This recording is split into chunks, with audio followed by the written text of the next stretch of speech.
Shen Wenlang stared at the resignation letter lying on his desk, and for a moment, he couldn't decide whether to laugh or explode in rage. The sound that slipped from his throat was a cold, mocking chuckle. So this was the reason behind Gao Tu's strange behavior lately. No wonder his usually silent, well-behaved secretary had suddenly dared to bring up the subject of children with him. That conversation replayed in his mind. Gao Tu had looked hesitant, almost nervous, when he had asked, "Mr. Shen, what if your Omega has a child in the future?"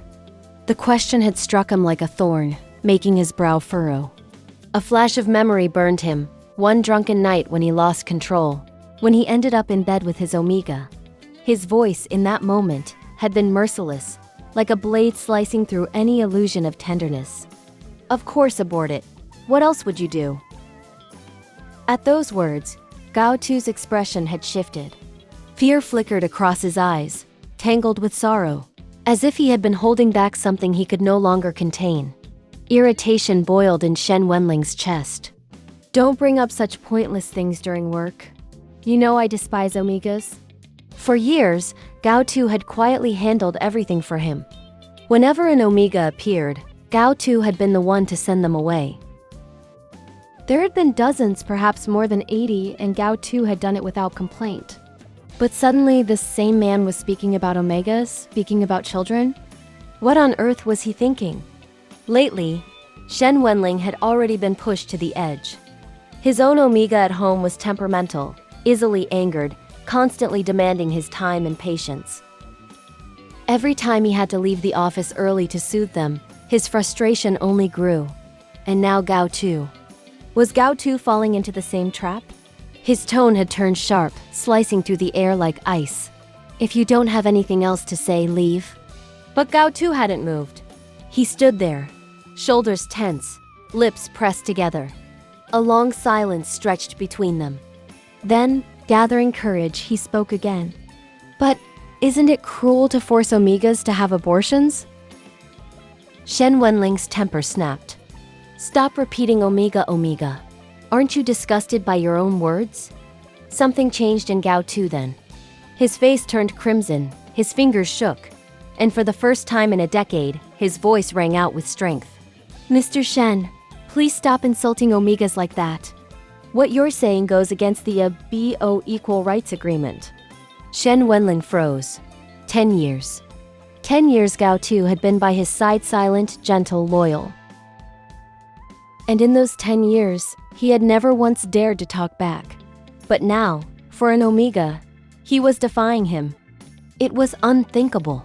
A sneer curled across Shen Wenlang's lips. "What's this, Gao Tu? You're a beta, and you think you can sue me on behalf of an Omega?" But Gao Tu hadn't been talking about lawsuits. Shen Wenlang realized the truth soon enough. This wasn't about legal rights or equality. It was about a resignation. A resignation written for the sake of a pregnant Omega. The thought made his blood boil. His grip on the paper tightened until it nearly tore. What a fool. In this world, who else would treat Gao Tu as well as he did? Who else would pay him such a generous salary, allow him to support both his sick sister and his frivolous Omega, while also letting him take leave whenever he wanted? And now this man was throwing it all away because of a pregnancy? Shen Wenlang's teeth ground together. Love had made Gao Tu lose his mind. But then another thought slipped into his head, one that he couldn't shake. Every time Gao Tu returned from home, there had been that overpowering scent clinging to him, the scent of his Omega. It was strong, intoxicating, almost suffocating. Just how deep had their intimacy gone for that scent to cling so stubbornly to his beta's skin? The thought twisted into something darker. He had always thought of Gao Tu as honest, reserved, boring. But now he couldn't stop wondering if Gao Tu was also unexpectedly good in bed. He jerked his head back violently, trying to shake it off. No. Why was he even thinking about that? Damn it. I must have been infected by that ridiculous love brain disease. Why else would I be entertaining such nonsense? Still, the memory wouldn't leave him. That day, Gao Tu had stood before his desk, looking hesitant but determined, speaking of children and Omegas, as though such things mattered. And then, In the very same breath, he had left him. Shen Wenlang could almost laugh at the absurdity of it. His beta, his shadow of 10 years, resigning just to take care of some pregnant Omega?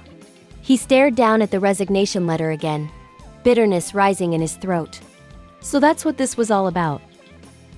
That's why you dared to ask me those questions. It was never about me, it was about your Omega all along. He could still hear Gao Tu's voice. What if your Omega has a child in the future? And his own cutting reply. Abort it. Without hesitation. The memory of Gao Tu's face in that moment, the flicker of sadness, the trace of fear burned in his chest. He had dismissed it, mocked it, crushed it with cruel words. Don't waste my time with such nonsense. You know I despise Omegas. But Gao Tu hadn't been dissuaded. He had stayed, silent but firm, and then spoken again. Forcing Omegas to have abortions is wrong. Even now, Shen Wenlang remembered how his rage had erupted. Stop chanting Omega like some mantra. Don't you find it disgusting? And then that voice strong, trembling but resolute. Mr. Shen, please stop insulting Omegas. What you're saying is a violation of the Equal Rights Agreement. For 10 years, Gao Tu had swallowed every command, every insult, every order. And in one moment, for the sake of an Omega, he had defied him. The realization settled over Shen Wenlang like ice. Gao Tu wasn't rebelling against him. He wasn't threatening him. He wasn't fighting for justice. He was leaving for love, leaving for a child. The thought struck like a blade, cutting deeper than he cared to admit. His chest felt heavy, his pulse erratic. He's insane. Completely insane, he hissed. Few men in this world would ever tolerate what he had tolerated. Few men would give so much, only to be discarded so carelessly. And yet, here was Gao Tu, the one person he thought would never betray him, walking away without hesitation. Shen Wenlang's thoughts spiraled. That suffocating scent, that undeniable proof of intimacy, lingered in his memory. Just how many nights had they spent entangled? How deep had their passion gone, for it to brand Gao Tu so thoroughly? The thought burned him. I didn't expect this, he admitted bitterly to himself. I didn't expect that Gao Tu, who always seemed so honest, was actually so good in bed. The moment the thought formed, he recoiled. No, why did he even care? Why was he thinking about it at all? Damn it, he cursed it under his breath. I really have been infected by that fool's love brain. That's the only explanation for these thoughts. And yet, deep down, he knew the truth. Gao Tu wasn't just a beta. He wasn't just a secretary. He wasn't just a shadow at his side. He was someone who had chosen love over obedience. Someone who had chosen courage over silence. Someone who could shatter 10 years of loyalty with one decision. If Gao Tu's decision to leave Shen Wenlang shook you, make sure to like this video, subscribe, and turn on the notification bell so you don't miss more dramatic abo love stories. And let me know in the comments, do you think Gao Tu was brave for choosing love or foolish for giving up everything?